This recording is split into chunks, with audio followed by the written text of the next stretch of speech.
Hello students, या व्हिडिओमध्ये मी तुम्हाला how to prepare for MHT CET 24 याच्याबद्दल माहिती देणार आहे. याच्यामध्ये आपण टार्गेट कसं फिक्स करायचं, सिलेबस काय असणार, क्वेश्चन पेपर पॅटर्न आणि स्टडी प्लॅनर याच्याविषयीची तुम्हाला मी माहिती देणार आहे. कारण आता लवकरच 16 एप्रिल पासून आपलं MHT CET चालू होणार आहे. तर बऱ्याच जणांकडे हा प्रश्न आहे की बाबा मी सुरुवात कशी करू. तर मला तुम्हाला हेच सांगायचं आहे की तुम्ही टेन्शन घेऊ नका. ऑलरेडी तुमचं 12वी बोर्डाचं प्रिपरेशन झालेलं आहे. त्यामुळे PCMB हे सगळे सब्जेक्ट तुम्ही ऑलरेडी रेडी केलेले आहेत. आता फक्त एक टार्गेट फिक्स करायचं आहे, कारण journey without any destination is of no use. म्हणून आपण लक्षात ठेवायचं आहे की मला कुठे ऍडमिशन मिळवायची. समजा जर मला इंजिनिअरिंग कॉलेजला जायचं असेल आणि टॉप 2 इंजिनिअरिंग कॉलेजेस पाहिजे असतील तर माझे मार्क 170 ते 180 पेक्षा जास्त असायला पाहिजेत. नो डाऊट आत्ता ऍडमिशन पर्सेंटाईलवर होते, मार्कांवर डायरेक्टली होत नाही. पर्सेंटाईल पण मार्कांवरच निघतात, हे लक्षात घ्यायला पाहिजे. त्यामुळे आपण आपलं प्रिपरेशन असं ठेवलं, जर आपले मार्क 160 170च्या वरती आले तर आपल्याला हवे असलेल्या इंजिनिअरिंग कॉलेजमध्ये सहज ऍडमिशन मिळू शकते. हे एकदा आपण टार्गेट फिक्स केलं की ते अचीव कसं करायचं हे बघू शकतो. बघा मित्रांनो, इंजिनिअरिंग कॉलेजेस खूप आहेत, त्यामुळे ऍडमिशन मिळायला फारसा प्रॉब्लेम येत नाही. पण आपल्याला जर टॉपमोस्ट कॉलेजेस पाहिजे असतील, लाईक VJTI मुंबईमधलं, COIP पुण्यामधलं, तर आपले मार्क 170 180च्या वरती पाहिजेत. पुन्हा दुसरी महत्वाची गोष्ट की दरवर्षी पेपरचा टफनेस, हार्डनेस कमी जास्त होत असतो. प्रत्येक बॅचचा पेपर कमी जास्त हार्ड असतो. त्या हिशोबाने हे मार्क चेंज झालेले पण आपल्याला दिसू शकतात. पुन्हा तुम्ही कोणत्या ब्रँचला ऍडमिशन घेणार आहात, म्हणजे तुम्ही कम्प्युटरला घेणार, मेकॅनिकलला की सिव्हिलला, त्या हिशोबाने पण तुमचा ऍडमिशनचा कट ऑफ बदलतो. हे लक्षात घ्यायला पाहिजे आपल्याला. पण आपण जर बेस्ट पॉसिबल दिलं आपल्याकडे असलेल्या वेळेत तर आपल्याला नक्कीच फायदा होऊ शकतो. आता आपल्याला बघायचं की सिलेबस काय आहे. सर्वात महत्वाचं म्हणजे सिलेबस. तर जे त्यांनी सांगितलंय की तुमचा सिलेबस म्हणजे 23-24 मधलं जे 12th स्टँडर्डचा फिजिक्स, केमिस्ट्री, बायोलॉजी आणि मॅथमॅटिक्सचे पुस्तक होते ते जसेच्या तसे तुम्ही प्रिपेअर करायला पाहिजेत. आता विद्यार्थी मित्रांनो, यामध्ये एक महत्वाची गोष्ट लक्षात घ्या की तुम्हाला डेरिव्हेशन वगैरे कोणीही विचारणार नाही. Multiple choice questions point of view जेवढे इम्पॉर्टंट आहेत, म्हणजे फॉर्म्युले इम्पॉर्टंट आहेत, की कन्सेप्ट इम्पॉर्टंट आहेत. फिजिक्स मध्ये असेल तर डायमेन्शन, SI युनिट, या गोष्टी इम्पॉर्टंट आहेत, त्या तुम्ही प्रिपेअर करायच्या. प्लस तुम्हाला 11th सिलेबस पण काही चॅप्टर्स त्यांनी दिलेले आहेत. फॉर एक्झाम्पल फिजिक्समध्ये त्यांनी म्हटलंय की motion in a plane, laws of motion, gravitation, thermal properties of matter, sound, optics, electrostatics, semiconductors, हे खूप महत्वाचे 9 चॅप्टर्स आहेत. बऱ्याच वेळेला काय होतं की सेमीकंडक्टरकडे आपण दुर्लक्ष करतो. तर मित्रांनो, सेमीकंडक्टर इझी आहे, तर तो पहिले प्रिपेअर करा. ऑप्टिक्स म्हणजे रे ऑप्टिक्सवर बऱ्यापैकी प्रश्न आपल्याला विचारले जाऊ शकतात. 1 किंवा 2 प्रश्न येतातच आपल्याला. Chemistry, some basic concepts of chemistry, structure of atom, chemical bonding, redox reaction, elements of group 1 and 2, states of matter, adsorption and colloids, hydrocarbon, basic principles of organic chemistry. नंतर मॅथमॅटिक्स मध्ये trigonometric part 2, straight line, circle, measures of descriptions, probability, complex number, permutation combination, function, limit, continuity. यापैकी limit, probability, trigonometry याच्यावरचे प्रश्न हमखास असतात, functions वगैरे वरचे. त्यामुळे ह्या गोष्टी प्रिपेअर करून ठेवायच्या.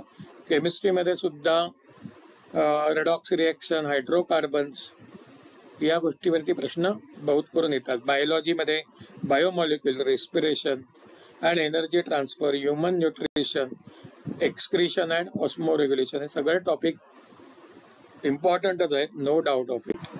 आता पुढे आपल्याला बघायचं की क्वेश्चन पेपर पॅटर्न काय. आपण सिलेबस बघितला तर MHCET consist of 3 papers of multiple choice questions, and each paper will be for 100 mark. हे लक्षात ठेवायचं आहे की फिजिक्स केमिस्ट्री मिळून एक पेपर येणार आहे.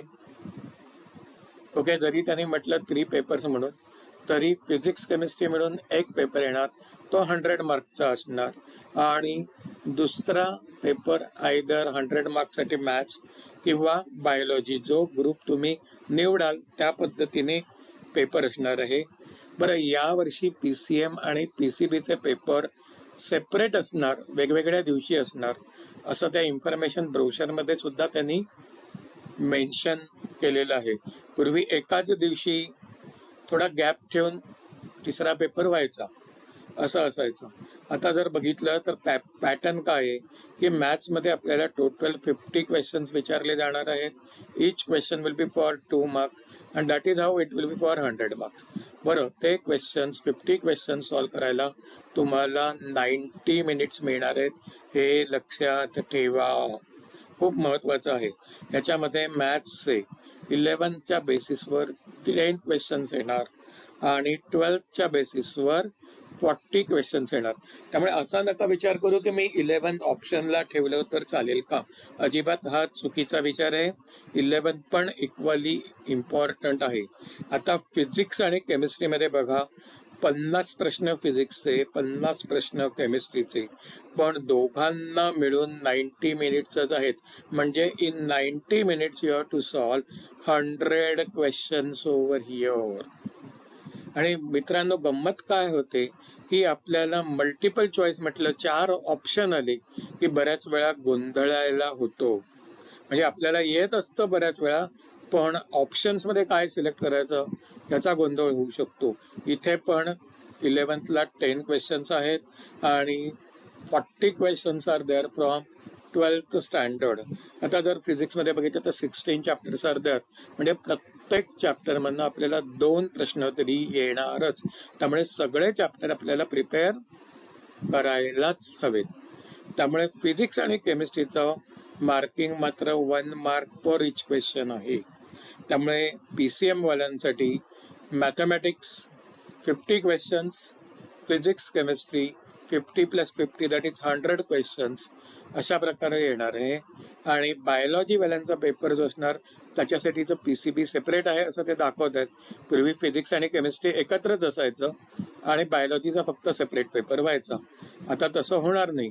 आता मल्टिपल चॉईस क्वेश्चन्स 11th मधले 10 आणि 12th मधले 40 असाच प्रकार आहे. आणि 2 मार्काचे प्रश्न असणार आहेत, हे मात्र लक्षात ठेवायचं आहे. बायोलॉजीचे प्रश्न पण 2 मार्काला येणार आहेत, 50 questions and that will be for 100 marks. This is what we have to remember. आता आपण टार्गेट बघितलं, सिलेबस, क्वेश्चन पेपर पॅटर्न. आता आपण लास्ट पार्ट लक्षात ठेवायचा, स्टडी प्लॅनर. हा खूप महत्वाचा भाग आहे. स्टडी प्लॅनर म्हणजे आपण एकदा सिलेबस समजून घेतला, पॅटर्न समजून घेतला की मग आपल्याला प्रिपरेशन कसं करायचं. तर मित्रांनो, you have to give more than 3 to 4 hours per day for your self studies. हे महत्वाचं आहे, सेल्फ स्टडी. आणि बरेच जण ऑनलाईन कोचिंग किंवा ऑफलाईन कोचिंगला जात असतात, पण त्याच्या व्यतिरिक्त तुम्हाला 3 ते 4 तास सेल्फ स्टडीसाठी देणं गरजेचं आहे.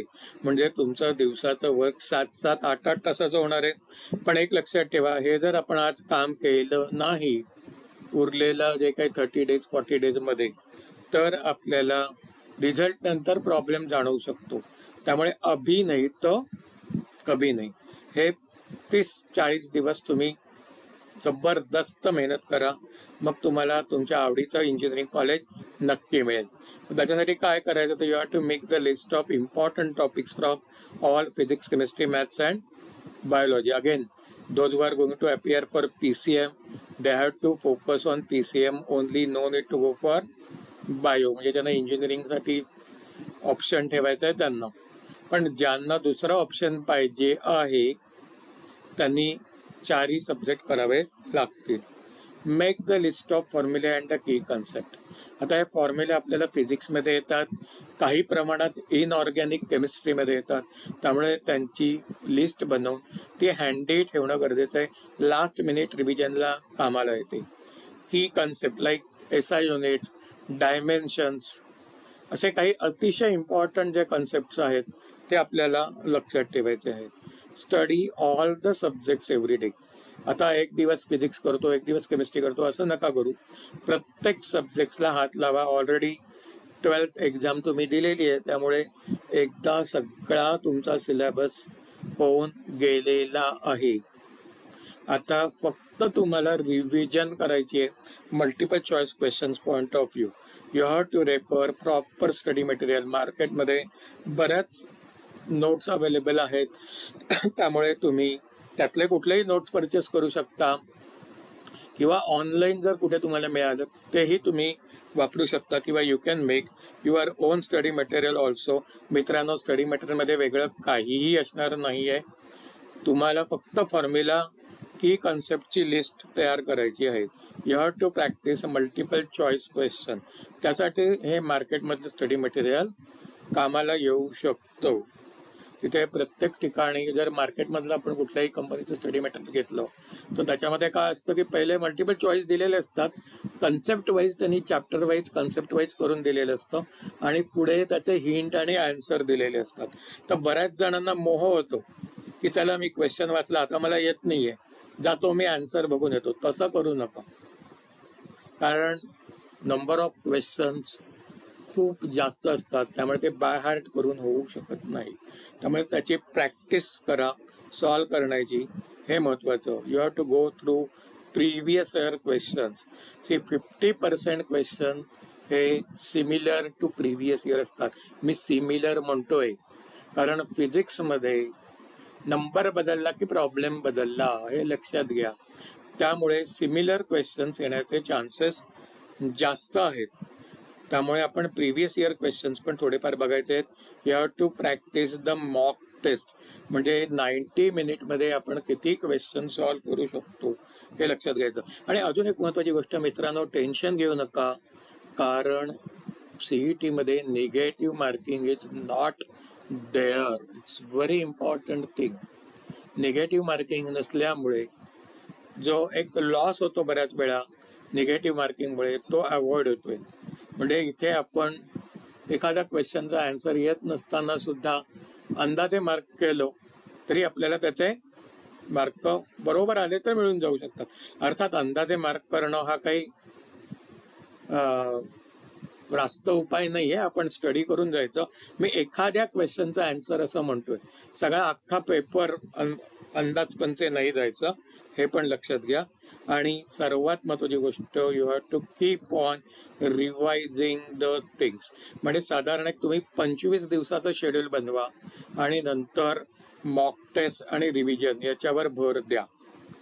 सुरुवातीलाच डायरेक्टली मॉक टेस्टला जाऊ नका. पहिले एक चॅप्टर रेडी करा, मग त्या चॅप्टर वाईज टेस्ट तुमच्याकडे असतील पेपर तर ते देण्याचा प्रयत्न करा. अदरवाईज काय होऊ शकतं, आपल्याला एक इन्फिरियरिटी कॉम्प्लेक्स येऊ शकतो किंवा अरे ठरलेल्या वेळेत माझं प्रिपेअर करून झालेलं नाहीये, ठरलेल्या वेळेत मला सॉल्व्ह करता आलेलं नाही. तर हे अवॉइड करण्यासाठी पहिले 25 दिवस इथे म्हटल्याप्रमाणे स्मार्ट बट हार्ड वर्क करा. कमीत कमी 3 ते 4 तास, जास्तीत जास्त 7-8 तासापर्यंत पर डे तुमचा अभ्यास झाला पाहिजे. You have to keep your self away from all the distractions. Okay, so thanks for watching the video. हा व्हिडिओ जर तुम्हाला आवडला असेल तर आमचं चॅनेल सबस्क्राईब करायला विसरू नका. आपल्या मित्रांबरोबर शेअर करा. आणि फिजिक्स रिलेटेड मी multiple choice questions, previous year questions परत एकदा घेऊन येणार आहे तुमच्यासाठी. So keep on visiting our channel. Thank you.